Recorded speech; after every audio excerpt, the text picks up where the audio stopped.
నా స్టాండ్ ఇదే, విగ్రహార్పితములు తినద్దు. విగ్రహార్పితములలో ఉన్న పాటలు పాడొద్దు. అక్కడ కిరణ్ పాల్ గారు ఇచ్చినంత వివరణ కేఆర్ టీవీలో మీరు ఇస్తే ఈ రోజు ఇంత రగలేదు.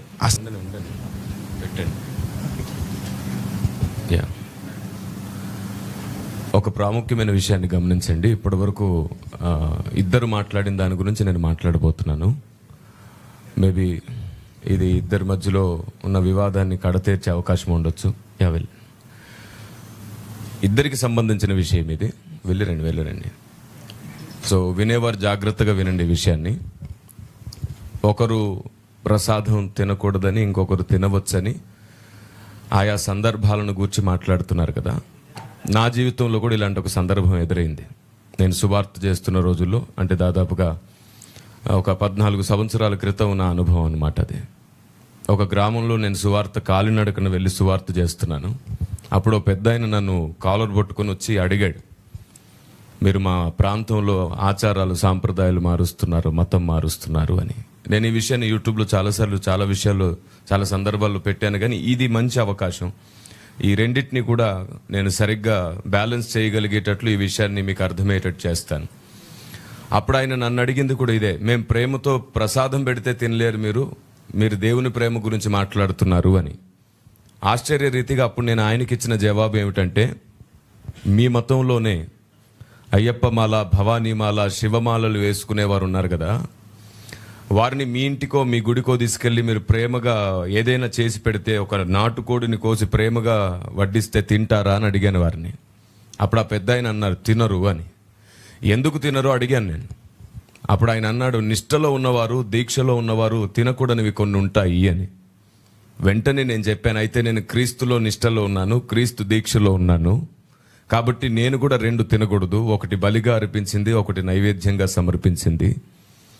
ఈ కారణం చేత నేను వాటిని ముట్టను అన్నాను. వాస్తవానికి అది అడగడానికి ముందు నా చేతిలో ఒక కొబ్బరి ముక్క పెట్టి ప్రేమగా ఇస్తున్నాను, తినమన్నాడు ఆయన. ఎప్పుడైతే నేను ఈ మాట అన్నానో, నేను క్రీస్తులో దేవునిలో నిష్టలో ఉన్నాను, నేను దీక్షలోనే ఉన్నాను, ఈ 2 తినలేను, నీ ఇంటికి పిలిచి నువ్వు కారంతో పెట్టినా సరే నీతో కలిసి నేను సంతోషంగా భోజనం చేస్తాను, ఇదే క్రైస్తవ్యం అని చెప్పాను. వెంటనే ఆయన నా చేతుల్లో ఉన్న కొబ్బరి ముక్కను తీసేసుకొని అన్నాడు, ఎవరి నిష్టలు పాడు చేయకూడదని మా పెద్దలు మాకు నేర్పించారు అన్నాడు ఆయన. ఎవరి దీక్షలు పాడు చేయడం మా పెద్దలు మాకు నేర్పించలేదు అన్నారు. వెంటనే ఆయన నా చేతిలో ఉన్న కొబ్బరి ముక్క తీసుకోవడం మాత్రమే కాకుండా, ఆ సమయం 3:30 అవుతుంది, ఇంటికి తీసుకొని వెళ్ళి వారింటిలోనే నాకు ప్రేమగా భోజనం వండి పెట్టాడు. సువార్తకు వచ్చాను, ఆకలితో ఉన్నానని చెప్పి. ఇది ఒక సందర్భం. నేను నిష్టలో ఉన్నాను, దీక్షలో ఉన్నానన్నందుకు నాకు పెట్టకూడదు పెట్టలేదు. ఎందుకంటే నా బైబిల్ గ్రంథం నాకు ఆ విషయం చెప్పింది. ఇలాంటి ఒక సందర్భం ఇంకొకటి ఉంది. నేను అప్పటికి ప్రభువుని నమ్ముకొని కొత్తలో బైబిల్ ట్రైనింగ్కి వెళ్తున్న రోజులు, అంటే దాదాపుగా 19 years. అంతకు మునుపు ఏంటంటే, నా స్నేహితుడు ఒకడు నాకు పులిహోర ఇష్టమని తీసుకొచ్చి నా చేతిలో పెట్టేశాడు. Praise the Lord. తీసుకొచ్చి నా చేతిలో పెట్టేశాడు. నేను ఇష్టంగా తినేశాను. 2-3 స్పూన్స్ తిన్న తర్వాత వాడు పకపక నవ్వుతూ ఏమన్నాడో తెలుసా? వాడు పకపక నవ్వుతూ ఇలా అన్నాడు, ఎరా నువ్వు ప్రసాదం తిననన్నావు, నువ్వు తింటుంది ప్రసాదమే అనేసాడు. అప్పటి వరకు నేను ఇష్టంగా 2-3 స్పూన్స్ తినేశాను. తినేసిన తర్వాత అన్నాడు అది ప్రసాదం అని. అప్పుడు నేను ప్రేమగా వాడిని పిలిచి వాడి చేతికి ఇచ్చేసి ఇలా అన్నాను, ఇప్పటి వరకు నేను ప్రసాదం తిన్నాను కదా, ఇప్పుడు నేను తినలేను దీన్ని అన్నాను. తినేసావు కదా అని అన్నాడు. తిన్నాను కదా, నాకు ఇప్పుడు ఏమవ్వదు. కారణం ఏమిటంటే, ఇప్పుడు తింటే నాకేమైనా వాక్యం అడ్డొస్తుంది. తెలియక తినేశాను, నాకేం నష్టం లేదు. కానీ ఇప్పుడు నువ్వు దాన్ని ప్రసాదం అని ప్రకటించావు, ఇదిగో నేను అక్కడ దాన్ని వదిలేస్తున్నాను. నాకు లేఖనం నన్ను అడ్డుగిస్తుంది కాబట్టి నేను దీన్ని తినను. తెలియక తిన్నాను, నాకు అప్పటి నుంచి ఇప్పటి వరకు నాకేం అవ్వలేదు. తెలియక తిన్నాను, ఈ రోజుకి నేను బాగానే ఉన్నాను. తెలియక తిన్నాను, అయినా సరే 8:30 గంటల పాటు నాన్ స్టాప్గా ప్రార్థన ఎప్పుడు ఆగలేదు. తెలియక తింటే నష్టమేమి లేదు, కానీ తెలిసి కావాలని తింటే లేఖనాన్ని దాటినట్లే అవుతుందని నేను అభిప్రాయపడ్డాను. బ్రదర్ కూడా అదే అంటున్నారు. అనుకోని పరిస్థితి ఏదైనా వస్తే అప్పుడు మీకు ఏం అవ్వదు అని చెప్పే ప్రయత్నం జరుగుతుంది. తినమని బ్రదర్ కూడా ఏం చెప్పట్లేదు. అయితే తెలిసిన తర్వాత ఖచ్చితంగా లేఖనాన్ని దాటకూడదు. క్రైస్తవుడు తన నిష్టను, తన దీక్షను ఈ భారతదేశానికి ప్రకటించాలి అని తమ్ముడు చెప్తున్నాడు. మీకు అర్థమైంది కదా? రైట్. మా టైం మీకు తీసేసుకోకండి, చాలు, మాకు చాలా ఉన్నాయి మాట్లాడుకోవాలి. ఇంకొక నిమిషం మళ్ళీ చెప్తున్నాను, కంక్లూజన్ ఇస్తున్నాను. ఈ విషయం క్లియర్గా వినండి. తెలిసి తినాల్సి వస్తే మన దీక్షను ప్రకటించండి. భారతదేశానికి ప్రత్యేకత, సమర్పణ, మారు మనసు ఇలాంటి మాటలు చెప్తే అర్థం కావట్లేదు. మారు మనసు పొందినోడికే చాలా విషయాలు అర్థం కావట్లేదు. ఈ కారణం చేత బ్రదర్ చెప్పిన దాన్ని కూడా ఒక కోణంలో అర్థం చేసుకుంటూ, తమ్ముడు చెప్పిన దాన్ని కూడా ఇంకో కోణంలో అర్థం చేసుకుంటూ బ్యాలెన్స్ చేసే విధానం ఏదైనా ఉందంటే ఇది మాత్రమే. తెలియకుండా ఏదైనా మీ ముందుకు వస్తే ప్రార్థన దాన్ని పరిశుద్ధపరుస్తుంది, ధైర్యంగా తినొచ్చు. తెలిసి ఏదైనా వస్తే లేఖనాన్ని దాటకండి, క్రీస్తులో మన దీక్షను, మన నిష్టను ప్రకటించండి. ఇది థ్యాంక్ యూ. అప్పటి నుంచి వారిద్దరి మధ్యలో జరుగుతున్న వివాదానికి ముగింపు ఇదే. అయితే ఇదే అంగీకరిస్తే ఎలాంటి నష్టం క్రైస్తవ్యానికి ఉండదు. ఉదాహరణకు ఒక ఒక ఒక ఒక హిందూ మిత్రుడు ఉన్నాడు, లేకపోతే ముస్లిం మిత్రుడు ఉన్నాడు. ముస్లిం మిత్రుడు వాళ్ళ ఇంట్లో పండుగ చేసుకుంటున్నారు, రంజాన్ పండుగ చేసుకుంటున్నారు. పండుగ చేసుకుని ఇఫ్తార్ పార్టీకి పిలిచాడు. ఇఫ్తార్ భోజనం పెడుతున్నాను రండి అని పిలిచాడు. ఇఫ్తార్కి వెళ్ళి భోజనం చేయటంలో ఇబ్బంది ఏమీ లేదు. అలాగే ఈరోజు కనుమ. ఈ కనుమ దినాన మన హైందవ మిత్రులు వాళ్ళ ఇంట్లో మామూలుగా దాన్ని ఏమంటారు, మా ఊళ్ళల్లో అయితే అలసంద వడలు చేస్తారు. అలసంద వడలు, మంచి కోడి కూర చేస్తారు. పిలుస్తారు. పిలిచినప్పుడు వాళ్ళ ఇంటికి వెళ్తాం, వాళ్ళతో కలిసి భోజనం చేస్తాం, తప్పేమీ లేదు. అలాంటి విందులు, అలాంటి భోజనం తప్పు కాదు. కానీ ఇక్కడే కొంచెం జాగ్రత్త వహించాలి. ఏంటంటే, మేము మీ ఇంటికి వచ్చినప్పుడు మీరు కేక్ పెడితే తిన్నారు, మేము మీ ఇంటికి వస్తాం, మీ భోజనం పెడితే తింటాం, అంతవరకు ఓకే. కానీ మీరు కేక్ పెడితే మేము తిన్నాం, మేము ప్రసాదం పెడితే మీరు తినండి అంటే ప్రాబ్లం. ఏంటా ప్రాబ్లం? కేక్ మనం ఏది ప్రసాదంగా పంచం. ఎప్పుడు ఎవరైనా పంచుతున్నారు మీరు? మనమేం పంచం. మన దగ్గర ప్రసాదాలు లేవు. మనం ప్రసాదాల బ్యాచ్ కానే కాదు. మనం ఒక బల్ల పెడతాం, ఆ బల్ల క్రీస్తు శరీరం, అది ప్రసాదం కాదు. అది వచ్చి తింటే రోగాలు పోతాయి, అది వచ్చి తింటే దేవుడు బ్లెస్సింగ్స్ ఇస్తాడు, ఇలాంటి ఏం లేవు మనకి. ఇది దేవుని బల్ల. మనందరము ఒక్క సమాజం, మనలో అందరిలో ఒకే రక్తం ప్రవహిస్తుంది. ఆయన మన కోసం తన శరీరాన్ని విడిచాడు అన్నటువంటి ఆయన విమోచన కార్యాన్ని జ్ఞాపకం చేసుకునే కేవలము బాప్తీసము పొందిన ఆయన అనుయాయులైన, ఆయన శిష్యులైన వారికి మాత్రమే పెట్టబడిన బల్ల. అది ఎవరికి పంచంగా మనం పంచం. అలాగే వారి దేవీ దేవతలకు అర్పించిన వాటిని తీసుకోవు కూడా. మనం పంచము, వారిస్తే తీసుకోము. చాలా క్లియర్గా చెప్తున్నానా? మనం పంచేది లేదు, వాళ్ళు ఇస్తే తీసుకోవాల్సిన అవసరము లేదు. అలాగని చెప్పి అవతల వారు నొప్పించాల్సిన అవసరం ఏమీ లేదు. ఎందుకు నొప్పించాలి? దయ్యానికి పెట్టావు, నువ్వు రాయికి పెట్టావు, నువ్వు రప్ప, ఈ స్టేట్మెంట్స్ అన్నీ అక్కర్లేదు. అది కరెక్ట్ కాదు. అలా చెప్పటం వల్ల అవతల వ్యక్తిని పోగొట్టుకుంటాం. అలా మనం దురుసుగా ఉండకూడదు. చాలా సున్నితంగా మాట్లాడచ్చు. సోదరా, చాలా థ్యాంక్ యూ, మీ భక్తి భావాన్ని నేను మెచ్చుకుంటున్నాను, మీలో ఇంత భక్తి ఉంది, చాలా సంతోషం, మీరు నన్ను కూడా గౌరవిస్తూ మీరు ఏదో ఇస్తున్నారు, కాకపోతే మిమ్మల్ని నేను గౌరవించాలి కదా. నేనేదో ఇది స్వీట్ తిన్నట్టు తిన్నాను అనుకోండి, అది మీకు నొచ్చుకుంటారు మీరు. అలా వద్దు. నేను నా విశ్వాసంలో ఇలాంటి విగ్రహార్పితములు తీసుకోవద్దు అని చెప్పారు కాబట్టి నన్ను దయచేసి ఏం అనుకోకే. కానీ నీతో పాటు రావాలా, వస్తా, ఎక్కడికి వెళ్దాం చెప్పు, మీ ఇంటికి వద్దామా, భోజనం చేద్దామా, చేస్తా చెప్పు. ఇలా మనం స్నేహాన్ని పెంచుకోవచ్చు. కానీ సత్యాన్ని కూడా చెప్పాలి. సత్యం చెప్తూ స్నేహాన్ని పెంచుకోవాలి. వాళ్ళేం నొచ్చుకోరు. ఒక్కసారి గనక మనము తగ్గింపుతో, నిజమైన మనస్సుతో వాళ్ళను, మన సహోదరులను యాక్సెప్ట్ చేస్తూ వాళ్ళని ఈ విషయం చెప్పి, మేము ఎలాగైతే మీకు బల్ల పంచమో అలాగే మీరు కూడా నాకు ఇది ఇవ్వకండి అని చెప్పటం వల్ల తప్పేమీ లేదు. అలా చెప్పిన తర్వాత వారితో కలిసి బయటికి వెళ్ళారు, ఒక రెస్టారెంట్కి వెళ్ళారు. ఆ రెస్టారెంట్లో వాడు ఎవరికి సమర్పించాడో మనకు తెలీదు. అది హలాల్ చేసి పట్టుకొచ్చాడా, కోషర్ చేసి పట్టుకొచ్చాడా, లేకపోతే ఏదైనా రాయి దగ్గర పెట్టాడా, లేకపోతే ఇంకేదైనా చేసి వచ్చాడా, అది మనకు తెలీదు. డబ్బులు ఇవ్వాలి, కొనుక్కోవాలి, ఇద్దరం కలిసి ఛాయ్ తాగాలి, బిర్యానీ తినాలి, ఎవరి ఇళ్ళకి వెళ్ళిపోవాలి. అది ప్రసాదం ఏం కాదు. మీకు అర్థమవుతుందా నేను చెప్పేది? సో అందులో ఏం కెమికల్ లేదు, అందులో ఏదో వేరే శక్తులు వచ్చి మీకు పట్టేటి ఏమీ లేవు. కానీ ఎప్పుడైతే మీరు ఇది మా దేవునికి అర్పితమైనటువంటి భోజనము, ఇది మీరు తింటే మీకు లబ్ధి, ఇది మీకు మంచిది, ఇది ఇది ఇది ప్రసాదము అని మీకు ఇస్తారో, అప్పుడు దాన్ని ఏకీభవించి వారితో అవునా నాకు కావాలి అని మీరు ఎప్పుడైతే వారితో ఏకీభవిస్తారో, అప్పుడు మీరు వారి భావజాలంతో ఏకీభవించినట్లు. వారి భావజాలం ఏమిటిది? వారి భావజాలం విగ్రహము అనే భావజాలం. బొమ్మ కాదు. బొమ్మకు విగ్రహానికి చాలా తేడా ఉంది. బొమ్మలన్నీ బొమ్మలే, విగ్రహం వేరు. విగ్రహం వెనుక ఒక భావజాలం ఉంది. ఆ భావజాలం మన పైన ప్రభావం చూపిస్తుంది.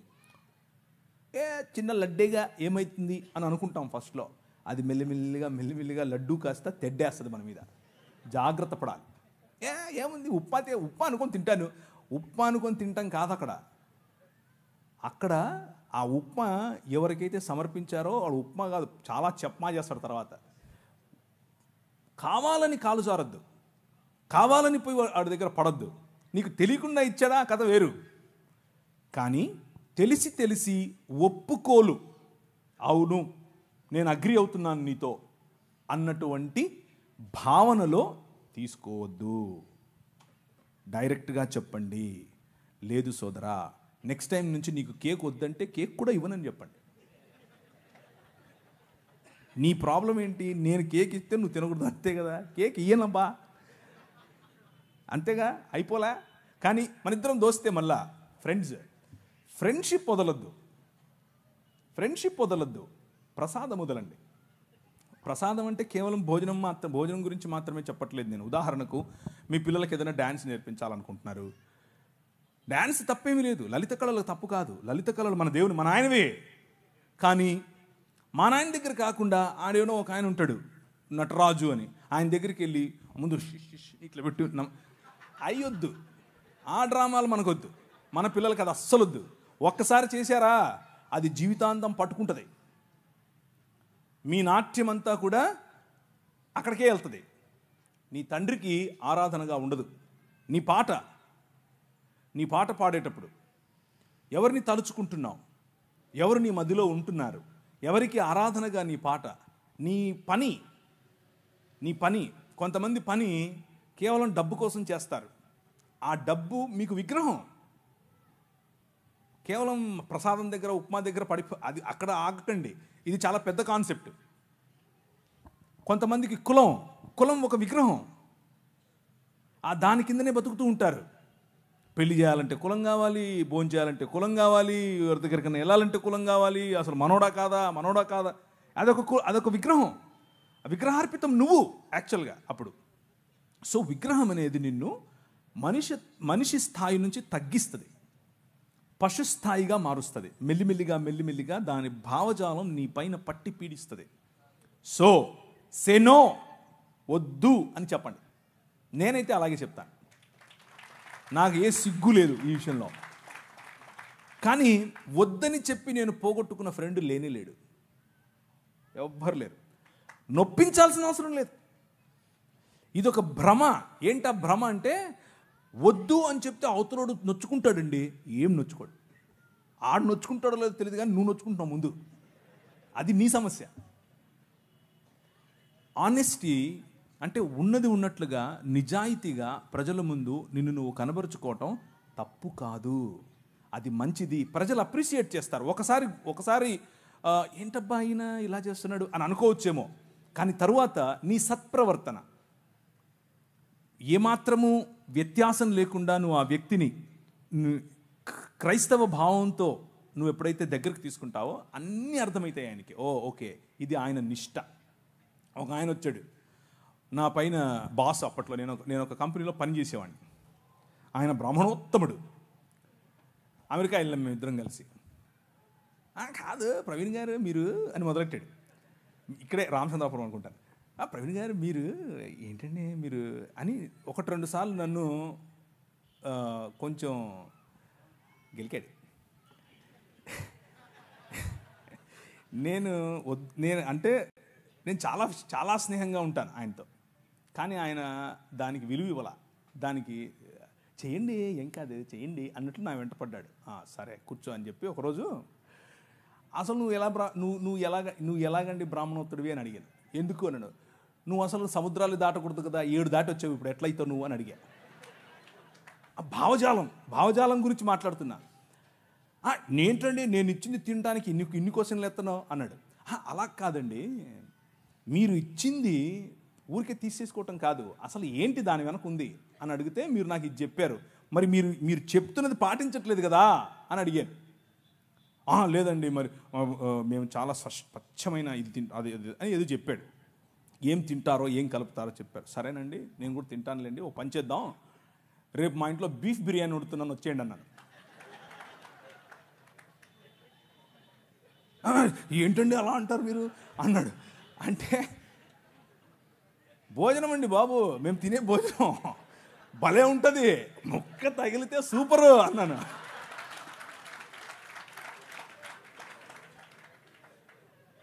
మీరు ఏ విధంగా ఇది తినడానికి జంకుతున్నారో, మీ నిష్టలో ఇది తినకూడదు అన్నది మీ భావన, తినరు. అలాగే మా నిష్టలో అది తినకూడదు అన్నది భావన, దాన్ని అర్థం చేసుకోండి. అంతేగాని పద్దానికి వచ్చి మీరు ఇలా క్వశ్చన్ చేస్తే నేను కూడా క్వశ్చన్ చేయాల్సి వస్తుందని చెప్పాను. బీఫ్ బిర్యానీ సూపర్ ఉంటుంది, దోశ వేసి పెడతా అన్నాను. బీఫ్ వండి దోశ బీఫ్ ఏంటండి ఆ కాంబినేషన్ ఏంటండి? నేను అన్నాను, భలే ఉంటుందండి బాబు, మీకు తెలియదు, సూపర్ ఉంటుంది. ఇంకా మా ఊళ్ళల్లో సంగటి చేస్తారన్నాను. సంగటి ఆయనకి తెలియదు, అర్థం కావట్లేదు ఆయనకి, సంగటి ఏంటి అంటున్నాడు. అంటే కడపకు రండి ఒకసారి, బీఫ్ వేసుకుని సంగటి వండుకుని దాంట్లో నెయ్యి పోసి తింటే సప్పా సూపర్. ఆయన తట్టుకోలేక చెవులు మూసుకెళ్ళిపోయాడు. టచ్లోనే ఉన్నాడు, ఇంకా ఫ్రెండే, కానీ అర్థం చేసుకున్నాడు. ఆయన నన్ను పెస్టర్ చేయటం, నన్ను ఒత్తటం, నన్ను కావాలని ఒత్తేది నేను ఒత్తితే ఎలా ఉంటుందో అర్థం చేసుకుని ఆపేశాడు. సో ఫ్రెండ్షిప్ మంచిది, ప్రజలను కోల్పోవద్దు, కానీ నీ విశ్వాసం అంతకంటే ముఖ్యం. నీ విశ్వాసం అంతకంటే ముఖ్యం. నువ్వు రోడ్డు మీద నిలబడి సువార్త చెప్పటం ఎంత ముఖ్యమో, నీ ఫ్రెండ్ దగ్గర నిలబడుకొని నేను క్రీస్తును మాత్రమే అనుసరిస్తాను అని చెప్పటం అంతే ముఖ్యం. నువ్వు వాడిచ్చిందల్లా తీసుకొని తింటే నువ్వు అది చెప్పటం లేదని అర్థం, నీ సాక్ష్యం లేదని అర్థం. సో ఒకరిని గెలవటం కోసం అబద్ధం చెప్పక్కర్లేదు, సత్యం చెబుతూనే గెలవచ్చు. ఆ ప్రయత్నం చేయండి, ఉపయోగపడుతుంది.